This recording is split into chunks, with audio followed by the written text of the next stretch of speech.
algún día un familiar de ustedes le hizo bullying, le hizo un comentario despectivo por nuestro nombre, Familias Salvas y Prósperas, porque hubo gente que siempre hizo burla de la palabra próspera. Si en algún momento fuimos tropiezo para un amigo de ustedes, para un familiar, créanme que les pedimos perdón, pues no fue nuestra intención, pero al pasar el tiempo pudimos entender que el mensaje más sabio al público, a la sociedad, no es como invitarlos, vengan a una iglesia donde hablamos de prosperidad, porque la gente de una vez se imagina plata. Tenemos la convicción, y nunca la perderemos, que todo el que es salvo puede ser próspero, pero no todo el que es próspero podrá ser salvo. Pero Jesús no enseñó nada para que alguien aprenda a fracasar. Cualquier persona fracasa sin Dios o sin la guianza de Dios. Entonces, en esa reingeniería y en todo lo que hemos estado recibiendo estos últimos meses de personas que son nuestros mentores y a quienes honramos y escuchamos para continuar siendo relevantes o siendo una comunidad que es respuesta. Entonces dijimos, bueno, vamos a evolucionar a un nombre que cuando lo digan afuera o lo lean, pues lleve un mensaje que incluya a todos. Y de ahí, después de examinar tal vez unas, no sé, 20, 30 ideas, coincidimos en Vida Libre o Free Life, que significa eso, vida libre.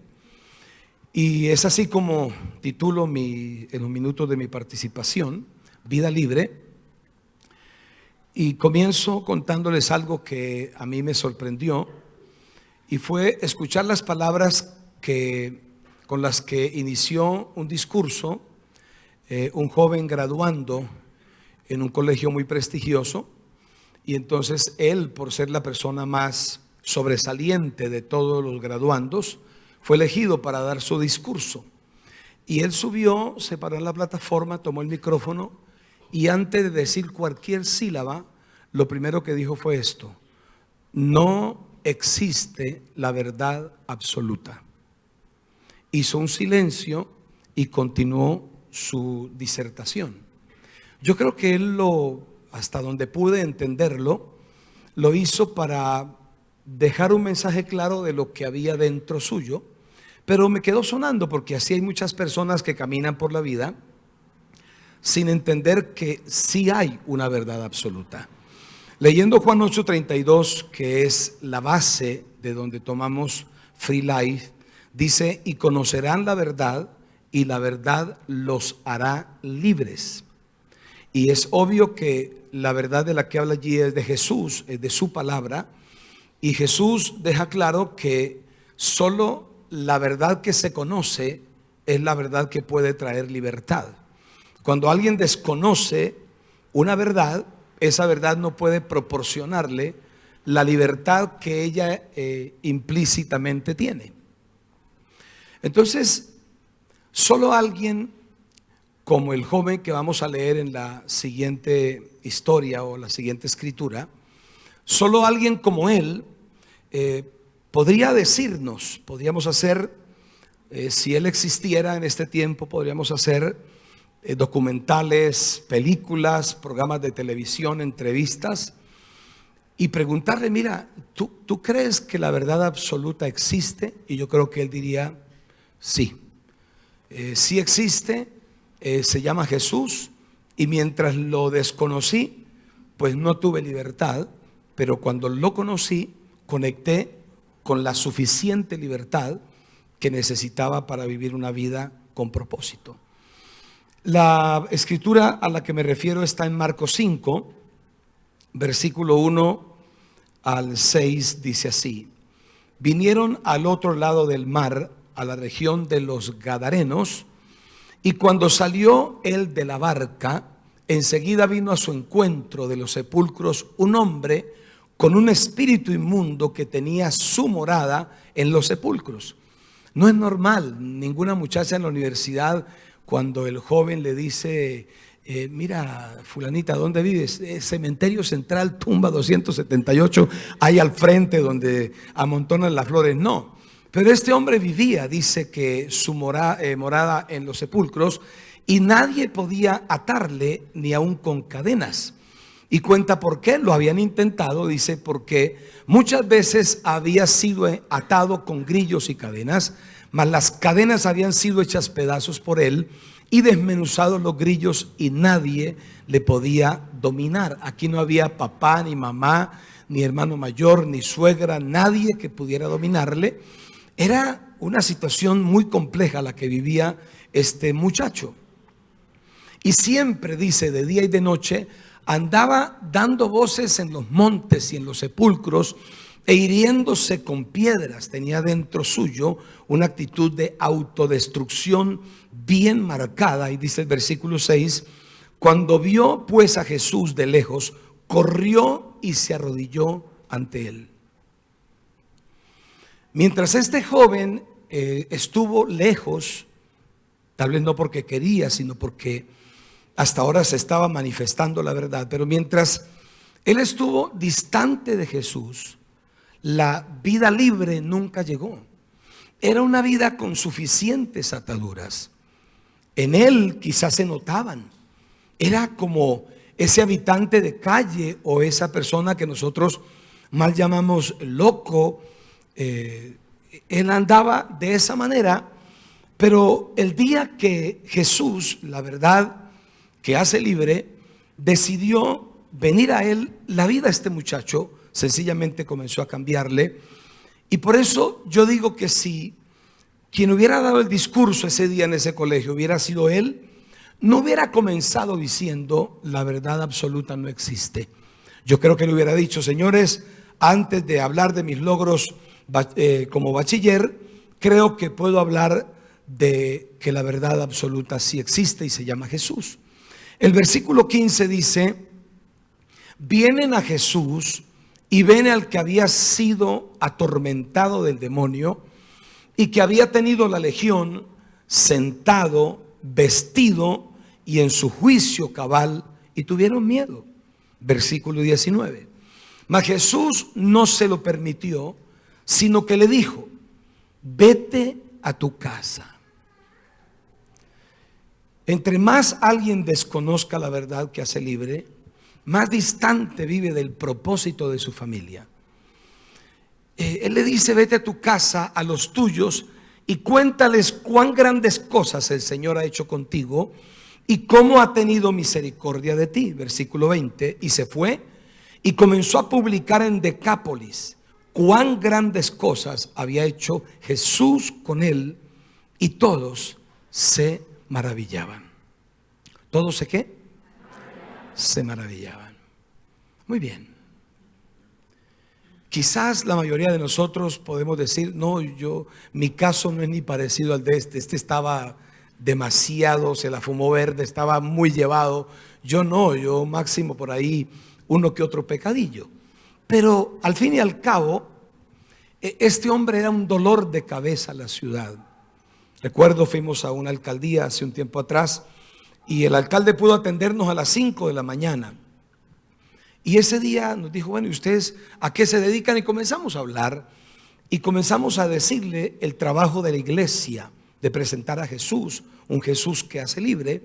Y recuerdo que le leí este pasaje y comenzamos a hablar con este hombre, y él mismo comenzó a hacer memoria y decir: oye, ¿verdad?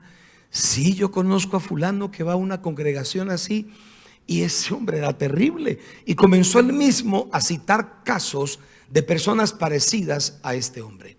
Entonces, ¿qué es lo que hace esa verdad en nosotros? ¿Cómo opera ella? ¿O cuál es la ruta que ella desarrolla en nuestra vida? Esa verdad, número uno, nos busca. Nos busca. No es este muchacho gadareno el que fue a buscar a Jesús. La historia no dice: y este muchacho vivía tan mal que un día decidió agarrar un barco e irse a buscar a los discípulos de Jesús y a Jesús. No, esa no fue la forma. Esa verdad nos busca. Si alguien en estos días te habló de venir hoy y nunca había venido a este lugar, cosa que nos honra, no es otra cosa más que esa verdad que te anda buscando. No es una religión, es esa verdad en amor. Nos busca. Lo segundo es que esa verdad nos atrae. Cuando Jesús se baja en Gadara, aquel hombre corre hacia él. Había algo en Jesús que, con todo y lo mal que él estaba, lo atraía, lo hacía venir a él. Por eso a veces dice, no sé, yo como que siento deseos de ir a la iglesia, pero me aguanto esos deseos y no voy. O siento deseos de leer la Biblia, o estoy como cansado ya de meter tanto la pata. Pues no es otra cosa más que hay una operatividad de la verdad, y es que nos anda buscando. Lo tercero de esa verdad es que nos cambia. Ella tiene esa facultad de cambiarnos. Creo que si podemos sentarnos en mi oficina o en un café y agarramos una hoja en blanco y numeramos de 1 a 20 o a 30, tal vez los renglones se nos hagan cortos para poner la lista de los familiares que nosotros quisiéramos que cambiaran. Porque hay rebeldía, porque hay deshonestidad, porque hay descuido, porque no hay propósito, porque se portó mal como padre, como hijo, como empleado, como estudiante, abandonó, abortó el propósito, etcétera. Lo puede hacer esa verdad. Pero ¿cómo es que esa verdad cambia?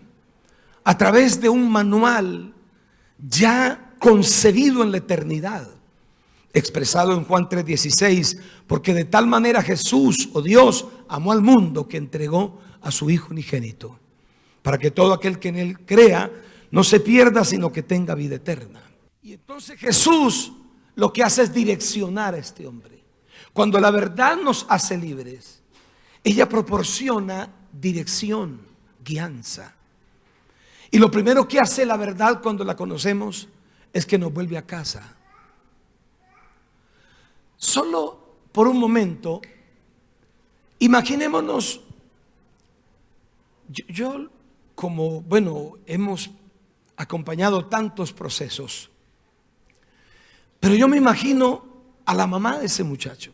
Cada vez que iba a la tienda o llegaba el señor de la leche o el señor del metro camello que transportaba transporte masivo, y le decían: buenos días, señora, ¿cómo está? ¿Y qué hay del muchacho? No, anda mal ese muchacho. Por ahí me mandaron una foto, se la pasa en un cementerio, está mal. Yo me imagino a esa madre, quizás con vejez prematura, porque creo que era demasiado impactante lo que se vivía con él. Y cualquier día de esos, alguien tocó a la puerta de la casa. Y la señora, como de costumbre, abrió la puerta. Pensó que era, no sé, un vendedor, o el del gas, o el del teléfono. Y cuando esta señora abre la puerta, quien está ahí es su hijo. No se parece a la foto, porque en la foto estaba desnudo, escalabrado. Parecía una piltrafa humana. Pero ahora estaba vestido, estaba en su juicio cabal. Y dice la escritura, él se fue a Decápolis, fue a su casa y comenzó a hablarle a la gente las cosas grandes que Jesús había hecho con él. Y la pregunta que más le hacían es: ¿y qué te pasó? Y él decía: quien me habló me dijo que se llamaba la verdad. Y cuando me habló me dijo que era libre. Y cambié. Quise irme con él a viajar por las naciones, pero me dijo que todavía no. Que primero viniera, madre, a pedirte perdón, a decirte que soy libre, que quiero volverme a sentar a tu mesa para tomarme un chocolate caliente, que quiero volver a sentarme o acostarme en tu cama, que volviera a casa. ¿Sabe cuántas esposas esperan a su esposo para compartir una cena con sus hijos? Pero están en los cementerios, están atados. Y yo digo, Dios mío, ¿cómo ayudamos a Bucaramanga? ¿Cómo ayudamos a las familias? Y entre más le pregunto, me dice, sencillo, solo lleven mi verdad. Solo lleven mi verdad. Que a medida que cada persona va conociendo esa verdad, ahí no es la operación del pastor o del líder. Ahí la verdad es la que les va a hacer libres. Aquel muchacho se tornó en la noticia del momento, la noticia del año. Comenzó a ir por una ciudad, por otra, por todo lugar. Yo creo que él sí podía decir, señores, la verdad absoluta sí existe. Se llama Jesús y funciona. Funciona perfectamente. Yo me atrevo a creer que esa es la verdad que tú necesitas, como yo la necesité un día y la necesito cada día. Pero tú que has venido por primera vez aquí a Free Life, yo te quiero pedir un favor, no salgas por esa puerta sin llevar a Jesús en tu corazón. No salgas de aquí sin darle la oportunidad a que Él opere libertad en tu vida. Inclina tu rostro un momento, por favor. Señor, quiero darte gracias. He compartido tu palabra en el marco de esta celebración que nos llena a todos de felicidad,